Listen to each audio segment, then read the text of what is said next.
आंबोलीतील हिरण्यकेशी मंदिर निसर्गाच्या सान्निध्यात वसलेलं खूप सुंदर असं मंदिर, जिथे निसर्ग, अध्यात्म आणि जैवविविधता यांची परिपूर्ण सांगड आहे. चला हे मंदिर बघूया.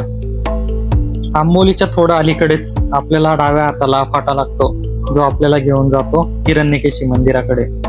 इथे जाणारा रस्ता खूप सुंदर असा आहे. या रस्त्याला जर धुके असतील तर पाहण्याची मजा एक वेगळीच.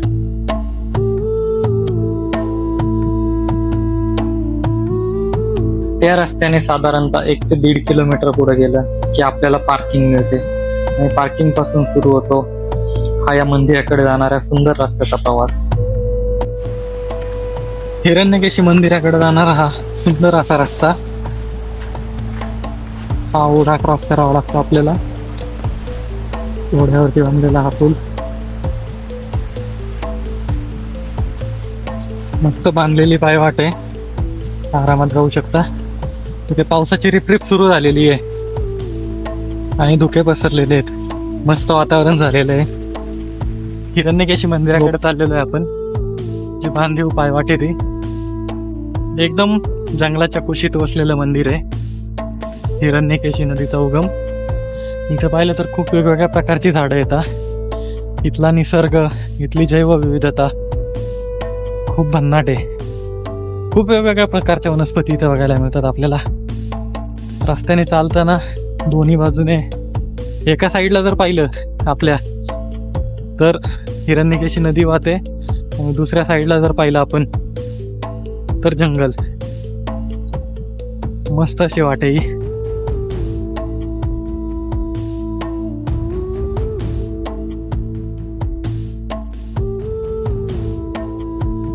मध्ये अशा बांधीव पायऱ्या येतात. ही सुंदर अशी वाट.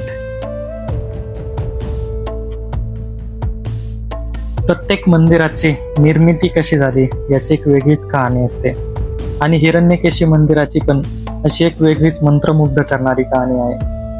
तर आख्यायिकेनुसार येथूनच एक अत्यंत महत्वाची नदी, ज्याला आपण हिरण्यकेशी नदी म्हणतो, ती उगम पावते. कल्पना करा, एक लहानसा झरा जो जमिनीतून वरती येतो आणि हळूहळू एक विस्तृत रूपात जातो आणि ते एका नदीत रूपांतरित होतो. अशा प्रकारे हिरण्यकेशी नदी अस्तित्वात येते.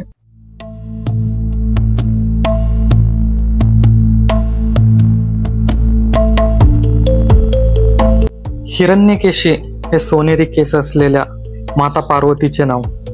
हिरण्य म्हणजेच सोने आणि केश म्हणजे केस.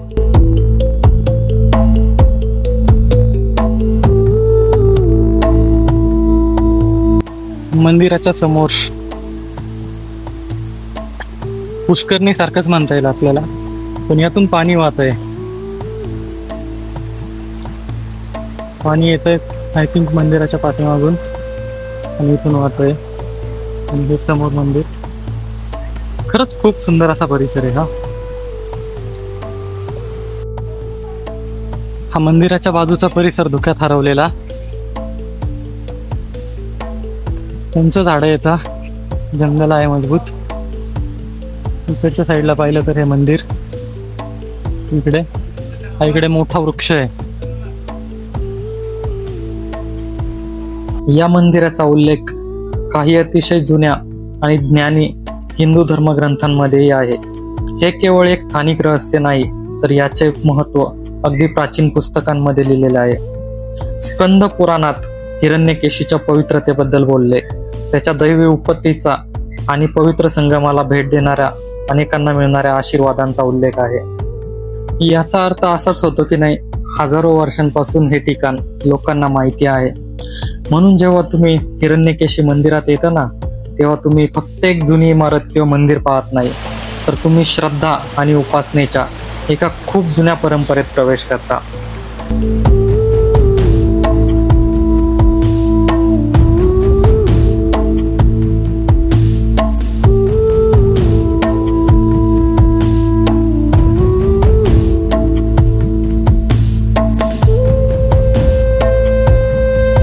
इथे हिरण्यकेशी नदीचा उगम पावतो तो देवी पार्वतीच्या मंदिरा शेजारी असलेल्या गुहेतून. पाणी प्रचंड शक्तीने बाहेर पडून एका चौरस टाक्यात किंवा कुंडात पडते आणि तिथून बाहेर पडते.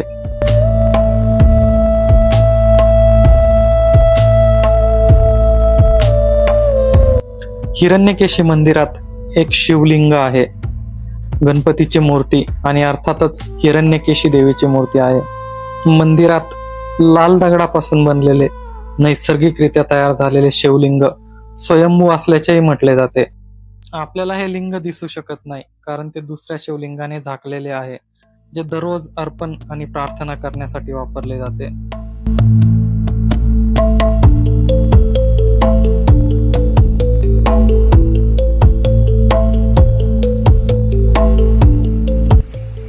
इकडच्या बाजूला वृक्ष, त्याच्या समोर ही पुष्करणी, यातून नेहमी पाणी वाहत आहे.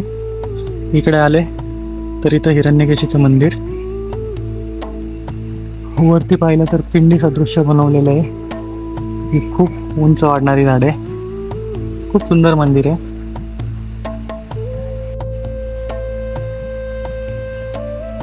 ही मंदिरासमोरची पुष्करणी आहे.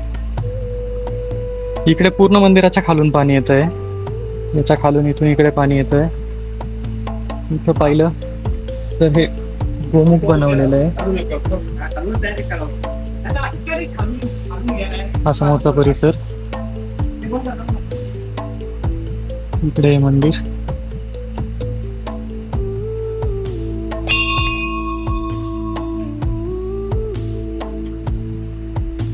इथे पण पाणी दिसतंय पिंडीच्या खाली.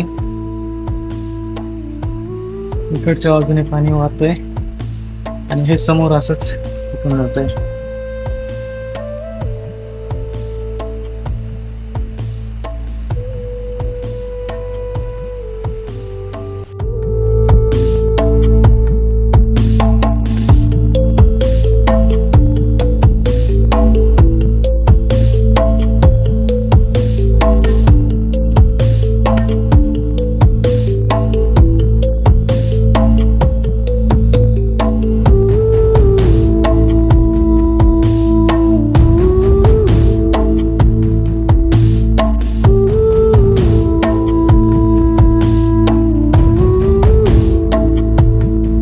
या ठिकाणी एक आगळा वेगळा मासा आढळतो, जो इतर ठिकाणी आढळत नाही.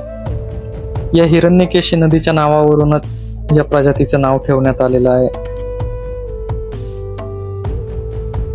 या गोड्या पाण्यात अधिवास करणाऱ्या माशाच्या नव्या प्रजातीचा शोध सह्याद्रीच्या दऱ्याखोऱ्यातच लावण्यात आला. या नव्या प्रजातीचा उलगडा डॉक्टर प्रवीणराज जयसिन्हा, तेजस ठाकरे, शंकर बालसुब्रमण्यम यांनी केला. 2012 साली सर्वप्रथम ठाकरे यांना आंबोलीमधील हिरण्यकेशी नदीच्या मुखाजवळील कुंडामध्ये ही प्रजाती दिसली.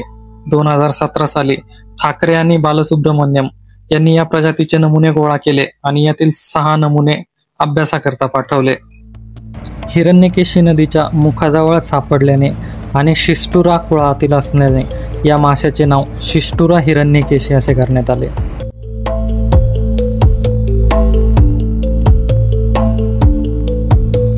आंबोलीतल्या खूप गूढ आणि सुंदर अशा हिरण्यकेशी मंदिराचा हा ब्लॉग कसा वाटला ते कमेंट करून नक्कीच सांगा. आणि असे नवनवीन व्हिडिओज पाहण्यासाठी आपल्या चॅनलला सबस्क्राईब करायला विसरू नका. भेटू पुन्हा